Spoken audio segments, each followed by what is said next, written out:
Croydon's housing fight just went public. The council wants to bring 32,000 rental homes under new rules, and the mayor's team is already catching heat. Is this a long-overdue cleanup or a costly squeeze that lands on tenants anyway? Tonight we break down what's really on the table and what it means if you rent or let in Croydon. 2 parallel moves, 1 sweeping reset. Croydon wants to roll out selective licensing across 14 named wards and pair it with a borough-wide additional HMO scheme. In plain English, that means most landlords in those wards, and anyone running smaller, shared houses anywhere in the borough, would need a license to keep letting. Not a nice-to-have, a legal requirement. The council's own framing says the combined net could reach over 32,000 privately rented homes, roughly 3/4 of the local rental market. That's the scale we're dealing with. So what actually is a license? Think of it as a permission slip with strings attached. A landlord applies, proves who they are, and shows they're fit and proper to manage a property. They commit to baseline standards, working smoke alarms, reasonable heating, safe electrics, secure gas arrangements, clean common areas, and a property that's genuinely habitable, not just technically occupied. Documentation matters too. Up-to-date safety certificates, a clear tenancy agreement, a process for repairs that doesn't leave renters chasing for weeks. And for shared houses, there's usually an extra emphasis on management. Who checks the property, how often, how issues are logged, and what happens when problems keep coming back. Licensing isn't only paperwork. Once a property is within the scheme, the council can inspect it, set conditions, and follow up. If standards slip, there are penalties. In the past, that's been the missing link. Lots of rules on paper, not enough teeth in practice. This package is designed to fix that gap by pulling a big slice of Croydon's rentals into a single enforceable framework. It's less pick off the worst offender and more raise the floor for almost everyone. Selective licensing is about areas, places where evidence suggests persistent issues with property condition or management. Additional HMO licensing is about house type, capturing smaller shared homes that don't meet the threshold for the national mandatory HMO rules but still pose higher management risks. Put together, they try to cover both problem geography and problem layouts. Yes, there will be fees. Yes, there will be forms. But the promise is clarity, one set of expectations, one route to compliance, one set of consequences if you ignore it. Good landlords get certainty and a badge that says, "We meet the standard." Bad ones find the walls closing in. That's the theory. But theory isn't impact, and the real test will be how this plays out on the ground, ward by ward, home by home. This push didn't come out of nowhere. Croydon has lived through a full licensing cycle before, watched it lapse, then spent years dealing with the fallout. Patchy standards, slow enforcement in the hardest-to-manage pockets, and a constant tug-of-war between rising demand and a rental stock that isn't always up to scratch. Once the previous scheme ended, the council lost a ready-made framework for inspections, conditions, and follow-up. Complaints didn't stop just because the badge disappeared. If anything, the gap made every problem, from damp to dodgy electrics, harder to chase at scale. Nationally, the climate has shifted too. Renters' rights have been pushed into the spotlight, with stories about mold, unsafe wiring, and marathon repair. Wait times cutting through. Landlords who do things properly are also under pressure. Higher costs, changing mortgage rates, insurance hikes, and a pile-up of new expectations around safety and documentation. That mix, rising standards plus rising costs, creates exactly the kind of friction that local schemes try to manage. Licensing, for better or worse, becomes the council's lever. A way to set a clear floor, find the outliers faster, and align enforcement with the areas and property types that produce the most headaches. There's a practical, budget-minded reason as well. Without a licensing scheme, enforcement can feel reactive. Complaints in, officers out, casework mounting. With a scheme, the council has a structured register, conditions baked into licenses, and a predictable income stream from fees that can be ring-fenced for administering and enforcing the rules. That doesn't turn a council into a profit center. It gives it a map and a fuel tank. You know who's responsible for what property, when certificates expire, and where inspections should be focused. The worst cases are no longer needles in a borough-wide haystack. Politically, timing matters. After years of scrutiny over housing standards across the country and local frustration when the old model wasn't renewed, leaders need something concrete to point to. A large evidence-led scheme says, "We've listened, we've learned, and we're targeting the places and property types that generate the most risk." It also answers a common criticism from good landlords. If the problem is a small minority, make it impossible for that minority to hide. By pulling smaller HMOs into the net and designating high-pressure wards, the council is signaling that management quality, not just property size, will be measured. Finally, the rental market itself is different now.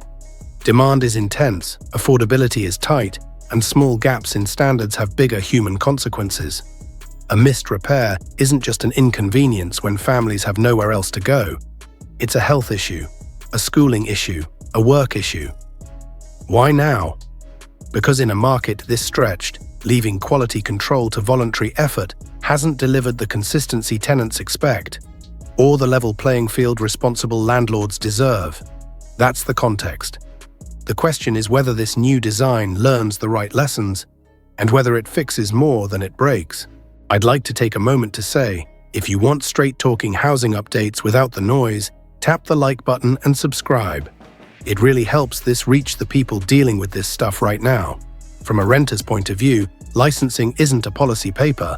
It's the difference between living with damp for months and getting it sorted in days. What people want is simple: homes that are safe, warm, and maintained without a fight. A licensing scheme, if it's done right, turns that wish list into checkpoints a landlord has to meet and keep meeting. That means smoke and heat alarms that actually work, electrics checked on schedule, gas certificates in date, locks that don't stick, windows that close, heating that doesn't die the first cold snap. It means a property that's genuinely livable, not just technically occupied. The second promise is predictability. With a license comes conditions, and with conditions comes a paper trail. Tenancy agreements must be clear, contact details must be real. Repair requests should have a process: who you notify, how quickly they respond, when someone turns up, and how long fixes should take. When that timeline slips, there's something to point to besides a string of unanswered emails. For many tenants, that's the game changer. You're no longer begging for help, you're invoking obligations. Then there's health and safety. Mold, condensation, and leaks aren't just ugly. They affect lungs, sleep, school attendance, and work. Licensing can force regular checks on ventilation, insulation, and basic maintenance, so problems are tackled at source instead of painted over. In shared homes, it raises the bar on fire doors, escape routes, and communal areas, where lax management can turn small issues into real risks. When the floor is raised for everyone, the worst cases don't get to hide in the average. Crucially, good schemes improve accountability. A register means the council knows who manages which property. If complaints mount for the same address or operator, patterns are visible. That matters when you've reported an issue 3 times and nothing's moved. It also matters for neighbors dealing with unmanaged rubbish, noise, or antisocial behavior, because licensing usually ties management of those issues to the right to keep letting. No action, no license. That's leverage. Tenants also hope for a culture shift. When standards are visible and enforced, decent landlords stand out, and so do the rogues. The message becomes clear: doing the bare minimum is no longer a business model. And for renters who worry about pushback for raising concerns, a formal framework can make it harder for complaints to be brushed off or punished with silence at renewal. None of this fixes affordability on its own, and licensing doesn't magically conjure more homes, but it can reshape the day-to-day reality inside the homes people already live in, reducing the grind of chasing repairs, lowering health risks, and making basic dignity the norm, not the exception. That's the promise from the tenant side. Whether it lands will depend on the politics, the paperwork, and the council's will to actually enforce it. Housing policy always doubles as politics, and Croydon's licensing drive is no exception. Executive Mayor Jason Perry is framing this as a pragmatic reset: protect renters, back responsible landlords, and isolate the operators who cut corners. That pitch lands well with residents who've dealt with damp walls, stalled repairs, or chaotic shared houses. But the moment you scale a scheme to tens of thousands of homes, you step onto a bigger stage. Budget, ideology, and credibility all collide. Start with trust. After the previous renewal attempt was knocked back years ago, any new plan carries a shadow. Voters remember headlines, landlords remember costs. To get buy-in, the administration needs to show this isn't a rebranded rerun. That means crisp evidence, sharper targeting, and visible metrics. How many inspections, what outcomes, and whether conditions actually improve. If progress is invisible, the narrative writes itself. More paperwork, same problems. Then there's the money. Fees fund administration and enforcement, but fee design is political. Set them too high and you're accused of a stealth tax that bleeds into rents. Set them too low and enforcement starves, turning the scheme into a queue of forms with no follow-through. The optics matter, ring-fenced spend, published dashboards, and clear service standards. How fast licenses are processed, how quickly complaints trigger inspections, are the difference between cash grab and public service. Expect pushback from stakeholders with megaphones. Landlord associations will argue this punishes the compliant to catch the few. Tenant groups will warn that weak enforcement turns licenses into certificates for the fridge. Local opposition parties will probe everything: ward boundaries, fee curves, exemptions, appeals. Media coverage will hunt for edge cases. A careful landlord fined for a paperwork slip. A family whose mold was finally fixed after an inspection. Those stories become symbols, so the council needs a plan for both. Fair grace periods and escalation for minor admin errors, and decisive action where conditions are unsafe. Targeting is political too. Selective licensing by ward must be evidence-led. If residents perceive that some neighborhoods are being labeled problem areas without clear data, you invite accusations of stigma or unequal treatment. Publish the criteria, complaint volumes, property age, recorded hazards, and revisit boundaries on a timetable.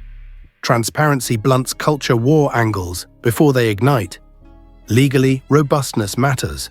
Conditions must be proportionate, enforceable, and consistent with national regulations. Sloppy drafting invites appeals and could bog the scheme down in hearings instead of inspections. Clear guidance for agents and self-managing landlords reduces friction and signals that the goal is steadily higher standards, not gotcha fines. Politically, the tone is as important as the text. Treat good landlords as partners, offer compliance surgeries, sample templates, and a hotline that actually answers. Treat tenants as citizens, not case numbers. Publish how to report issues, the expected timeline, and what happens if nothing changes. When both sides feel the system is predictable, the temperature drops. In short, this isn't just regulation, it's a test of competence.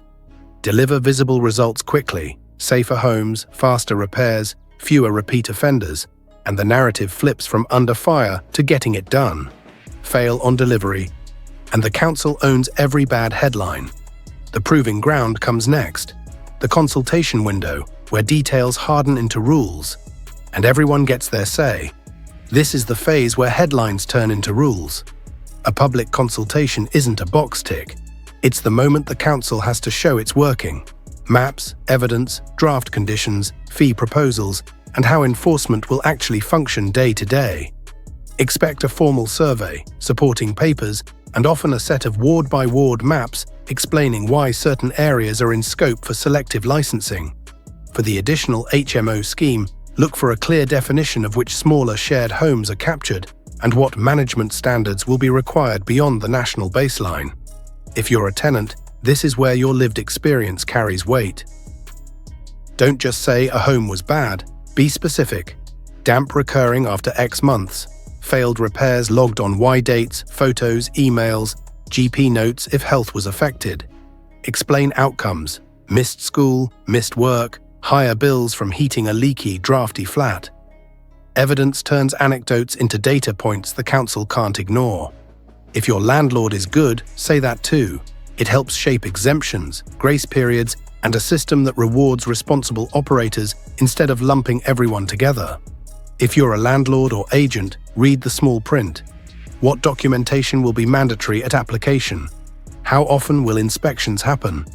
What counts as fit and proper in practice? Are there early bird discounts, multi-property rates, or clearer pathways for accredited landlords? Push for service standards, license processing times, inspection notice periods, and transparent escalation for minor admin errors versus serious hazards.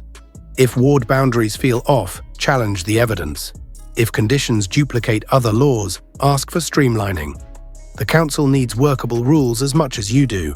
Watch the timeline. Consultations normally run for several weeks, after which officers review responses, amend the scheme, and present a final decision.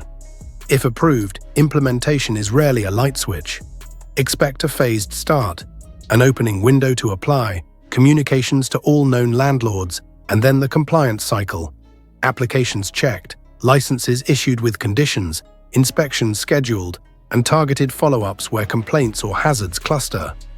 Good programs pair this with guidance packs, webinars, and a named contact route so people can get answers in real time. Enforcement detail matters. Look for a clear ladder, informal advice for minor slips, formal notices for repeat issues, civil penalties for serious breaches, and decisive action where safety risks persist. Ask for public dashboards, how many licenses granted, inspection outcomes, common failures, and what improvements follow. Dashboards keep the scheme honest. If results aren't visible, confidence evaporates. Finally, get your own house in order. Tenants, gather records, photos, and dates so your consultation response is sharp. Landlords, audit every property now. Certificates, alarms, fire doors where applicable, repair logs, tenancy paperwork, waste management. Fix the obvious before the clock starts. It's cheaper than firefighting later. The consultation is the last big chance to shape the rules you'll live under. Use it well, because once the scheme goes live, the debate moves from what should happen to who's meeting the standard. Croydon is trying to reset the rules of renting at scale. On paper, the package is simple: raise the floor, make standards enforceable, and stop the worst actors dragging the market down. In practice, it's a stress test of everything: evidence, fee design, inspection capacity, and political will. Get those pieces aligned and you don't just tidy up paperwork. You change daily life in kitchens, hallways, and box rooms across the borough. Repairs get done faster. Hazards are harder to ignore. Good landlords have a clear route to prove they're doing it right and carry on without second-guessing every visit from the council. But there's a risk side too. Pile cost and admin onto already thin margins, and some owners will try to pass it on or step away entirely. If enforcement is heavy on forms and light on outcomes, tenants will feel nothing but a new acronym on a letterhead. If ward boundaries or HMO rules are fuzzy, trust evaporates, and you're back to arguments instead of improvement. That's why the consultation matters. It's the chance to sharpen the edges before they cut the wrong people. So where does that leave you? If you rent, this is about comfort, health, and having your complaints taken seriously. If you let, it's about predictability, fair rules, and a system that rewards competence instead of tripping it. Either way, 32,000 homes won't be touched by good intentions alone. They'll be shaped by the details we all push for now. Your turn. Do you back the plan as a necessary cleanup, or do you think it risks fewer homes and higher rents? Drop your experience in the comments, tenant or landlord. What's actually happening on the ground in Croydon? And if you've got a fix the council should adopt, put it below. Thanks for watching. Don't forget to drop a like and consider subscribing if you are not already.